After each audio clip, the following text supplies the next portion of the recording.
السلام عليكم ورحمة الله وبركاته وعليكم وعد السلامي مركلي مقال كلا عصب سبحني ما وناكسن سودو هذا أصحابي ساكم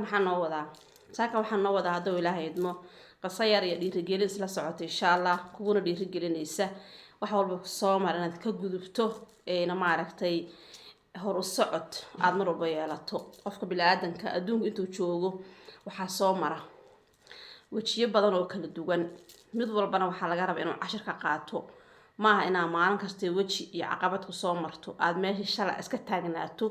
ama aad ahaato qofan hor socod lahayn marnaba kugulama talinaayo waxaan kugula talinayaa wixii yar oo maanta ku soo maro caqabada ama mushkilad ama dhib ah family problem intaasba inaad ka qaadato cashir kana aadna ka gudubto waxaa jirta gabar maalmaha kamid ah soo duubto cod iguna tiri waxaan ahay qof miskiin markaan ku leeyahay ma ihi dadka afka dheer dadka maaragtay raaca ama afaara aysan lahayn gala ma ihi dadka xilli walba meelaha qaar taagan waxaan ahay qof gurigeeda akhlaaqdeeda afkeeda adinkeeda ka adag haddana mar walba dadka familiga hataa kamid ah waxa ay dhahaan waa masaakiin xaqyadana waa la duudsiyaa runtii xaqayga ciduna dheel kuma qaadato leemana duudsiyo laakiin ilaahay wuxuu isiiyay dabci iyo dabeecad aniga ilaahay siiyay marka waxay u dhacaan aan awood u leeyahay intaan fadhiisto inaan ka fiirsado ay yiraahdo waxaan horta kullu ilaaha baa qadarey see uga baxdaa dadka qaar waxay ku leeyihiin maad ka falcelisid maad si degdeg uga jawaabtid waxaan kugu dhacaya maad iska maaragtay noqotid qof wax walba iska hor istaaga marka maxay ugu talinaysaa ay ahayd qisadaas runtii qoftaas meel aan iska lahayn aniga ruuxadeeda qofs meel iska lahayn anigu maahi dadka iyo wax kasta markay dhacaan hore ka ogaada inta badan maahi oo waxaa jira wax inay dhacaan ama in family dhexdiisa wax ka dhacaan ee aanan ogeyn maalmo kadib aan maqlo ama markay saacado dhacaan kadib ama anigoo meesha leega filnay inaan joogo aanan joogin waxaas ay dhacaan in badanna la dhihi jiray waa iska miskiin waa dadka qabow laakiin anigu waxaan dhihi karaa waa dhib iyo shar iyo dhibaatooyin ilaahay ku dhaafiyay oo sanna ilaahay inaad goobjoog ka ahaato kuugu talagelin sharaftaada iyo miiqaamka aad leedahay ilaahay kor ugu qaadayo waayo waxaa la yiri meel kasta ka muuqo waa lagu muunad beelaa meel kasta ka muuqo waa lagu muunad beelaa mana wanaagsana miskiinnimadu dadku wuxuu yaqaanaan dhowr shay haddii aad tahay qof afkiisa adinkiisa laga amaan galo haddii aad tahay qof aan dood badnayn haddii aad tahay qof aan dulmiga garanaynin waxaa lagu leeyahay waa qof masaakiin ah waa qof aan xaqiisa dhacsan karin laakiin haddii aad tahay qof af dheer qof shar badan qof eraygiisa soo yeeraba ka falcelinaya haddaad waxaa lagu leeyahay waxaa qof dhiig la waaye oo agteeda aan maaragtay aada kuwa xiismayninoo lagu ag xamanayninoo noocaas ayaa lagu leeyahay marka Soomaalida waxay dadku u yaqaanaanba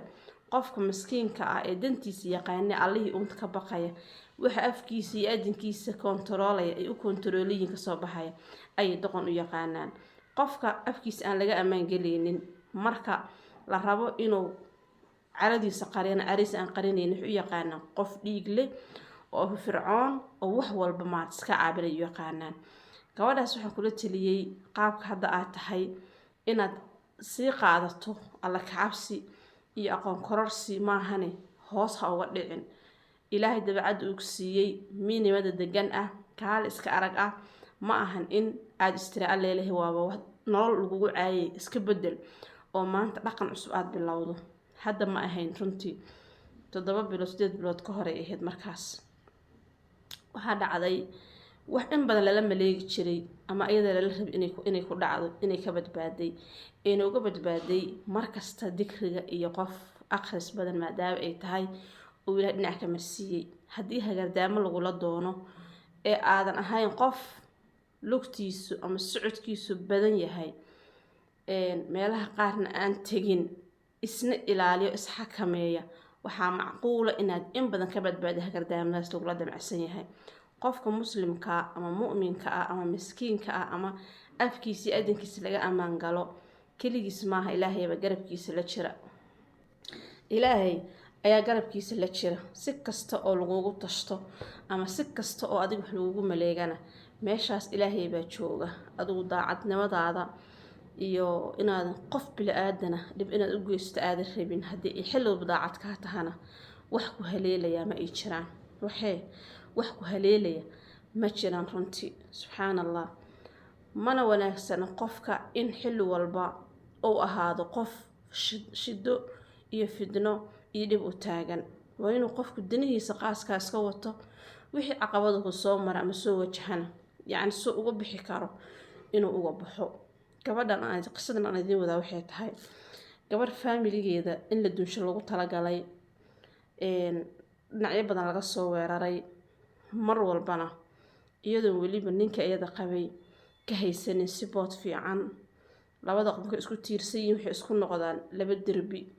hadda derbi hadduu keligiis taagan yahay ee wax lagu dhufto iyo haddii laba derbi isku taagan isku si uma jabaan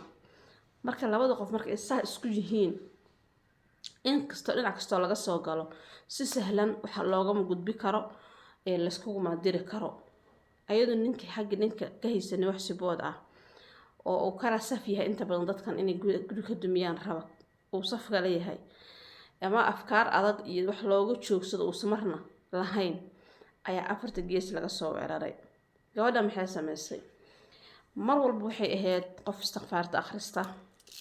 ku dadaala inay maaragtay xilli walba jadwal ay ka samaysato astaghfirullah wa atuub ilay xasbunallah wa ni'mal wakiil laa xawla walaa quwwata illaa billah ay laasimi jirtay intaasay marka hore laasimi jirtay in badan la isku dayo gurigeeda la dunsho mar walba oo wax loo maleego ama dhibaato lala damco ayakii le wax ka fashilmaan qof ayaga kamid baa wixii fashiliya oo intuu ayada u tago yiraasan isaan ayaa lagula damacsan yahay ayuu dhahaa ayadana markii waa lagula damacsan yahay waxaas la dhaho ninka uma sheegto cid kale uma tagto iyo hor tagtaa ma taqaanaa ilaahay baa istaagtaa ilaahayow meeshii liigu tashanay waa aad joogtay anigu ma joogin laakiin adigu waa aad joogtay waana aad ogtay inaana wax dulmiya iyo wax dhibaato ah cidna la rabin ilaah gurigeyga reerkiga quruxda badan inuu iga dumo doonaye wixii shar iyo dhibaato ila maagan oo igu maqan iga qabo mar walba saa markii tira wixii way kala furtaan meel ay ka soo maraan ay garan waayeen wax walba isku xirxiraan yacni way fashilmaan oo qof ayaga kamid la fashila markaasna maxay u duminayaan dad guriga dadkan waxay dumiyaan raba qof kamid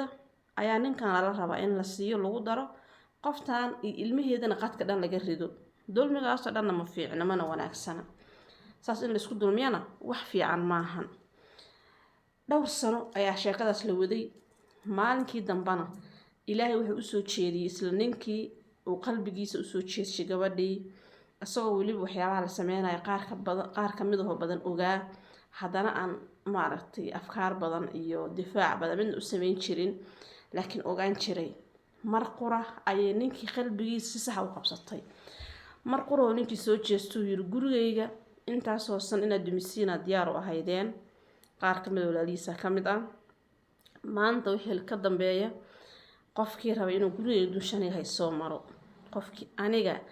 iga taqalluso unba gurigayga dami kara maahan qof kale gurigayga uma soo talaab uma soo qaadi karo intaasoo sano asagu ma difaacaynin ilaahay baa ka difaacayay ilaahay bay la hoos gashay dikrigeeda bay aqrisanaysay ilaahay bay baryaysay mar walba waxay leedahay gurigayga iyo reerkayga in iga dunshaan rabaan rabbiyow meeshii la igu tashanay adigaa joogay intaa markay tiraahdo wax alla wixii isku xireen way kala furmaan ayagii la isku dhacaan ilaa labadii waxaa la yiri xaq dar ku heshida xaqay ku dagaalan soo lama dhihin markay wixii baadil ku heshiyaanba waa la iska horkeena ayagii la iska horkeena ayadii haad bay u soo mari waayeen dhowr sano kadib waxay ku guuleysatay inay ka taqalusto waxaas cadowgeeda oo dhan ninkeedii ay la heshiido oo nin fiican oo siboodsiya u noqdo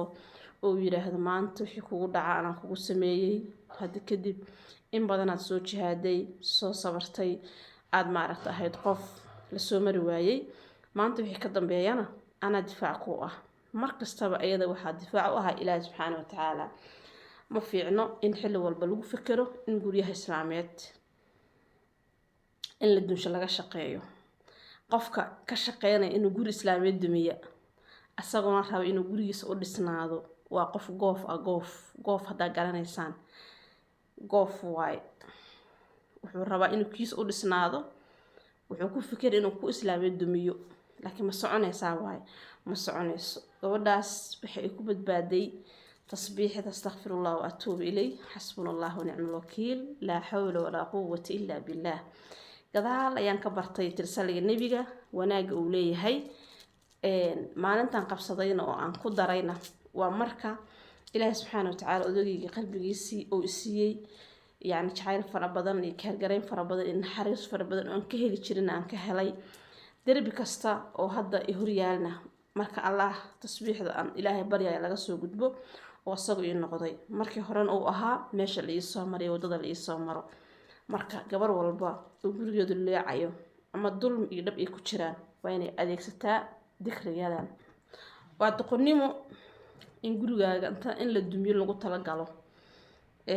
weliba adiga xaggaaga laga soo maro war iyo wax macna aan lahayn iyo wax aan sugnayn inta lagu keen aad qaadato gurigaaga soo ku dumo.